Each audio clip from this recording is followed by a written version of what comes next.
Hi friends, welcome back. Today we are going to solve LeetCode problem 1905, count sub-islands.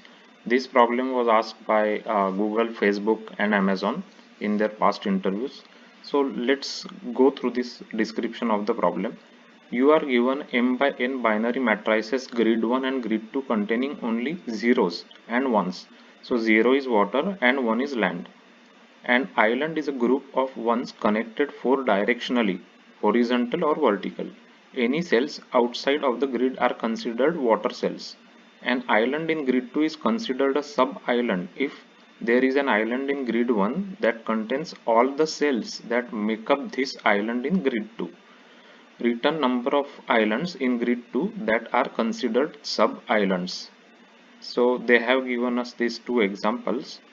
Uh, and there are these constraints, right? So length of grid 1 dot length and grid 2 dot length, they are equal, and n is equal to means they are columns, right? So columns are, so in grid 1 and grid 2 are equal, right? Same. And the rows and columns are between 1 to 500, and they will contain 0 or 1, right? So this is a medium level problem asked by Facebook, Google and Amazon. So let's take this example over here and we can discuss how we can approach this problem. So let me just change the color. So basically the problem says that um, let me just take this. Okay, so this is the grid 1, right? This is the grid 1 and this is the grid 2. So two grids are given to us, right? And this is if you look at this grid 2, right? So this is one island in the grid 2, basically, as you can see, this one, right, highlighted one. This is one island, because island can be, they are connected by, this is land cells, right? And they are connected vertically or horizontally, right? So as you can see, there is a corresponding island in the grid 1 with which maps here, right? So if we map like this, basically, right, 1 2, this one basically, right, that we are highlighting, this one is a corresponding island in grid 1.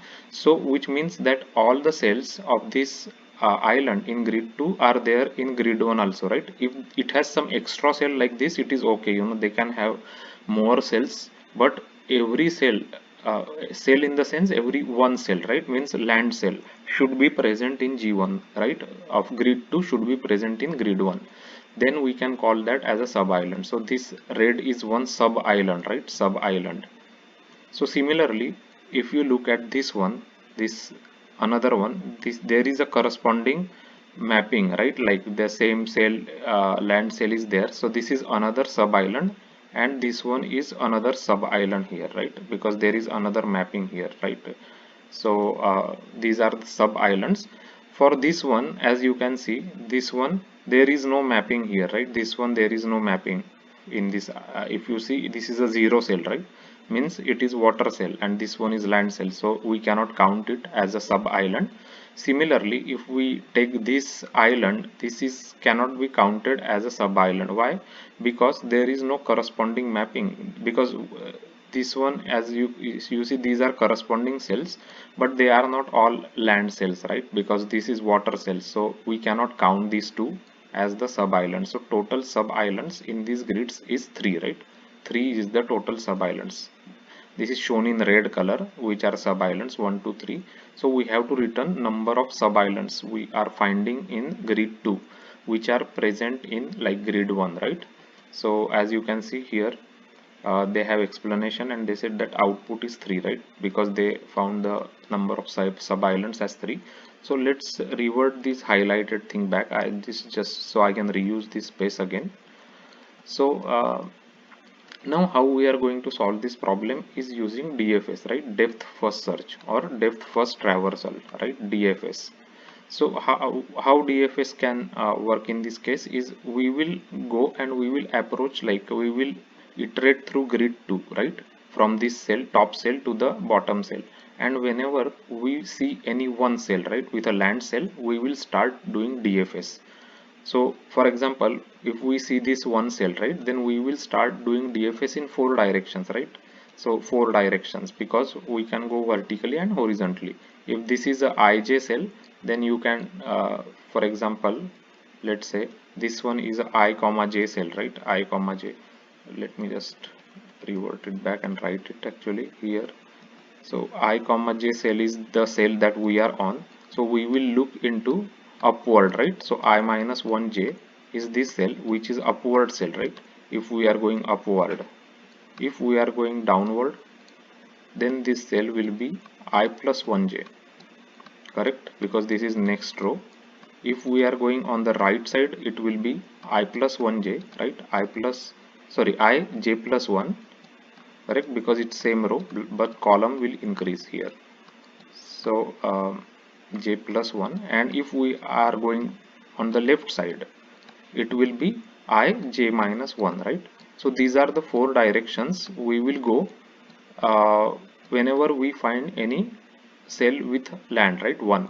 And we will what we will do is we are trying to consume that as a as a island, right? For example, we will check, if this each cell should have a corresponding cell, land cell in the G1, right? So if it is corresponding land cell, we will go and we will go in 4 directions. So now we will visit this cell, right? Only we will consider cells which are 1, right? Which are land cells. If it is 0, we will not consider it, we will just return. So we here we are going upward, downward, and left side. You see, we will check if we are going outside of the boundary of the matrix, right? If we are going outside of the matrix, we will not consider those cells, right? Because those are not valid cells. So we will always consider valid cell like this, basically, right? Like these are all valid cells. One like this is also a valid cell, and this is also a valid cell.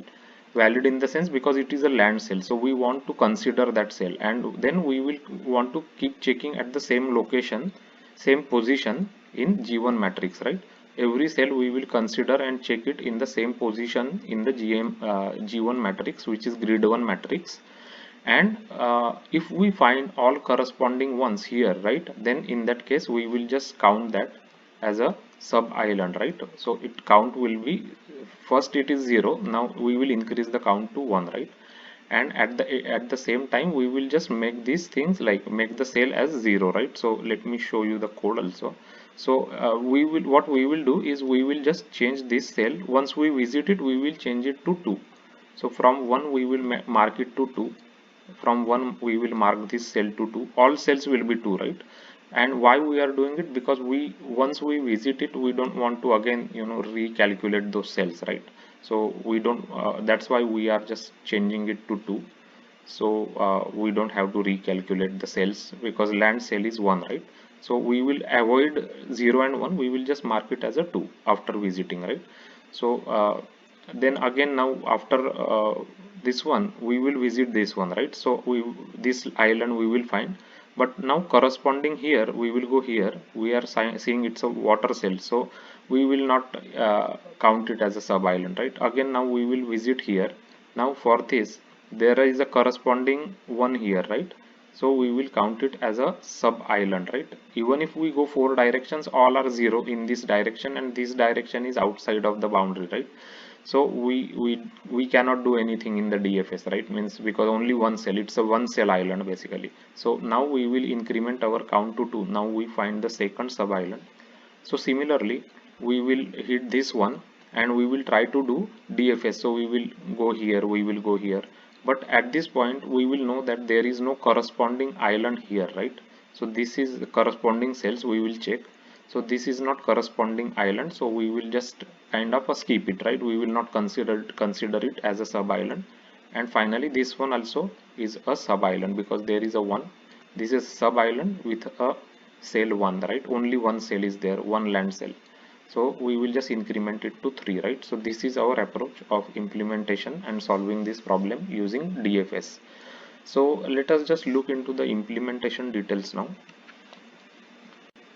So as you can see here, this is the function that is given, right? Grid 1 and grid 2 are given to us. This is 2D matrices.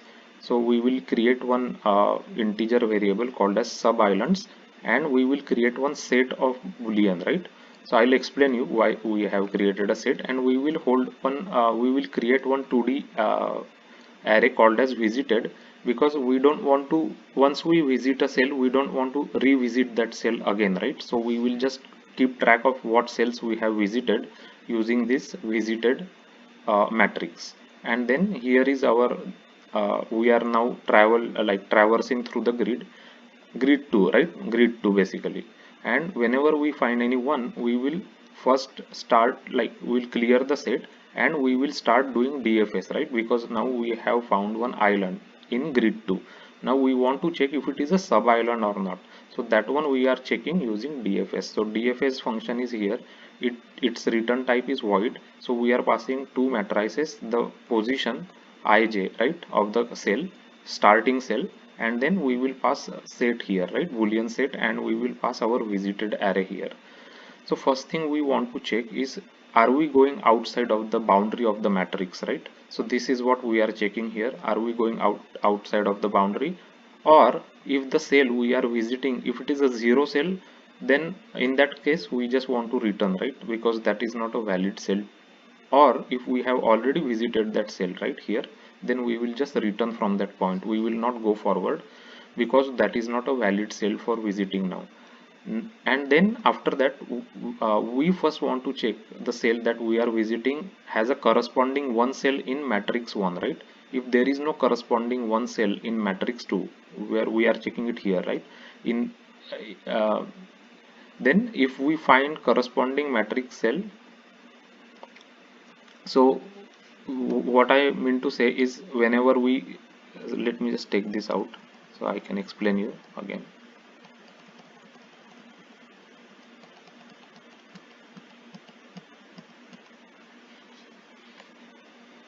So this one, right, so corresponding cell we are checking for this cell here, right? So if it is not one, basically, right, if it is not one here, means if it is not matching, then we will put a false value in our set, right, and return. Basically this set is useful to get the information out of the DFS function, because DFS function does not return anything, it is returning void. So to understand if it is a sub island or not, we are going to use this set basically, right? So if there is no matching cell found, we will just put one value. If set dot size is 0, we will put, right, we will not put otherwise, right? And otherwise, in a normal scenario where we are finding matching cell, now we are good, right, we have found a matching cell, but now we have to find out for the remaining island cells, right? So we have to do DFS now in all the four directions. So here we will do, like here, right, like this. So all these cells, right, we have to continue doing DFS. So that is what we will be doing here, right? So we will mark that cell as a visited first, and then we will mark that cell as a 2, right, in the matrix also. So we don't want to keep that 1, so we just want to make that as a 2. We are changing the value, and now we are going and visiting all the four directions in the DFS, right? So DFS goes in all four directions, as I said here. So this one is I j minus 1, right? So as I said here, it will, this is our current cell, so we will try to go all four cells. So that's what we are doing here. So it will keep going into the loop, and finally once we get out, and once we come here, then we will check it if our set contains false value. If false value is not there, then it means that we found a sub island, right? Because if empty set we are sending and we are getting an empty set, which means that it is a sub island, right? Then in that case we will increment the count here, correct? So we will go into this for loop, right? So we will find all the sub islands this way, right? Whenever we find a one in grid 2, we will keep doing DFS, and we will check if it is sub island found or not, and at the end we are going to return the sub islands, right? So this is the way our approach of implementation is. And we will take first we will take their this first test case, right? And this should give us 3, and then we will check the other test case. So we are getting correct answer, right? 3 we are getting, and 3 is the answer. So now we will we will check the other test case. So the other test case is the example 2 that they have given us. So in that case, we have 2 as a output, correct? So 2 we are getting as output, so we are getting correct output here. In this case, as you can see, the red highlighted are the sub islands, right? As you can see, other islands are not sub islands. So we will just submit this solution now.